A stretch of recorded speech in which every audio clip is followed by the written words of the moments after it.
we do this. Exercise is important, or of course. I mean, I'd rather be riding my bike outside right now, but the weather isn't cooperating. But that's okay, because I can ride this bike inside. Ooh, see that? I'm showing contentment. Contentment is learning to be okay with what you have. So, I'm okay with this stationary bike. They've made all kinds of advancements with stationary bikes. I want one of those bikes that has all those different settings where you can make it feel like you're going like uphill or downhill. Whee! No, you know what I really want? I want one that has a TV screen in the front so it looks like you're riding a bike through mountains or next to the ocean. Maybe I can use my laptop. Paris, France. C'est magnifique. Ooh, I want a bike that comes with a built-in trainer. Someone to pump me up while I ride. Come on, Erica. You can do it. That bike won't pedal itself. Yeah, move. I can do it. Move. Yell at me some more. Too bad all I got is this old thing. All it does is pedal. In today's story, we'll hear about a king who always wanted more and more and more. I kind of feel like him right now. It's not fun. What are you slowing down for? You've got to keep moving if you're going to make it all the way to Paris. You want to see the Eiffel Tower, don't you? Oui. I can hear you. Move. I will. Move. See you in Paris. Move. Woo! The Bible. It's 66 books of history, stories, letters, and poetry that fit together to form God's one big story. The epic adventure of how He created us and loves us so much that He made a way to rescue us. As we travel through the Bible, from Genesis to Revelation, we discover people who met God and found their lives changed forever. Now, for an amazing story, inspired by the book of 1 Kings. Chapter 21. After David and Solomon, many kings ruled the lands of Judah and Israel. Some of them listened to God, but most did not. King Ahab was worse than any other king of Israel before him. He only thought of himself and did exactly as he wanted to do. Do exactly as I want. Yes, Your Highness. What do you want? 4 calling birds, 3 French hens, 2 turtle doves, and 1... Oh, it escapes me. Just bring me some pears flambé. No one ever said no to King Ahab, not even his wife, Queen Jezebel. Am I the most fabulous king to ever rule this land? Yes, of course, because you have me. King Ahab was certain he had everything he could ever want. That is, until he took a drive into the neighboring town of Jezreel. Ooh, just look at that lovely vineyard. It is perfection. Stop at once. King Ahab examined the green leafy vines and the heavy bunches of grapes. What fantastic fruit. The soil must be excellent. You, over there. Who? Me? Who, me, your majesty? Who, me, your majesty? Of course, you. Do you own this fine vineyard? I do, your majesty. Excellent. You must sell it to me at once, and I shall turn it into a vegetable garden. No.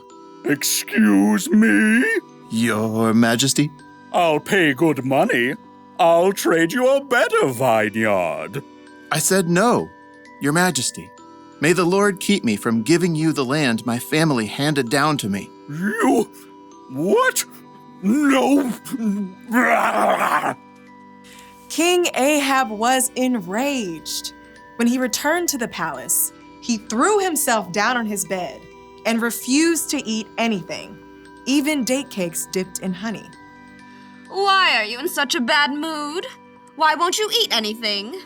Neighbor won't give me his vineyard. Oh, snap out of it. You're the king. I'll get you that vineyard. Queen Jezebel was just as bad as her husband, or maybe worse. She wrote a letter to the leaders of Naboth's town. Here is your mission, which you must accept. Number 1, announce a special day and give Naboth an important seat. 2, have 2 bad guys sit across from Naboth and claim that he cursed God and the king. 3, drag Naboth out of the city and throw stones at him until he dies. That should clear. Queen Jezebel sent her message, and the leaders of Naboth's town followed it to the letter. Tell the queen, mission accomplished. Queen Jezebel was delighted by this terrible news and immediately went to find King Ahab. Oh, woe is me. Naboth won't give me. Get up! Take over Naboth's vineyard. He's dead. What? Mine! All mine! King Ahab ordered his chariot and set off at once for Jezreel. We'll rip out these annoying vines, plant peas, parsnips, potatoes. But even as Ahab garden partied, God spoke to the prophet Elijah. Go down to see Ahab. You will find him in Naboth's vineyard. Ahab has gone there to take it over. God gave Elijah a special message for the king. Elijah had faced Ahab before and knew the king would not be pleased to see him. Okay, here goes. Elijah traveled to Jezreel and found Ahab in the vineyard. Pull out that row of vines. Dig up the soil. King Ahab. The king turned.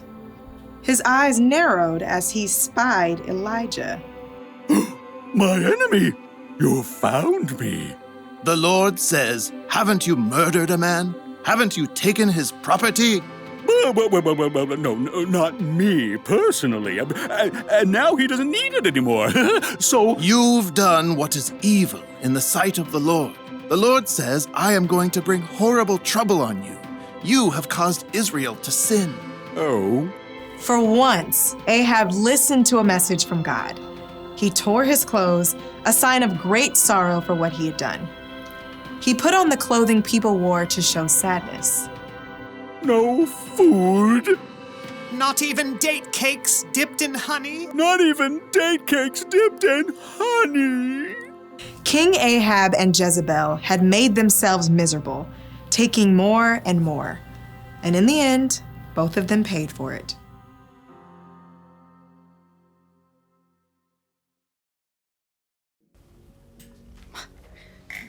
Yeesh!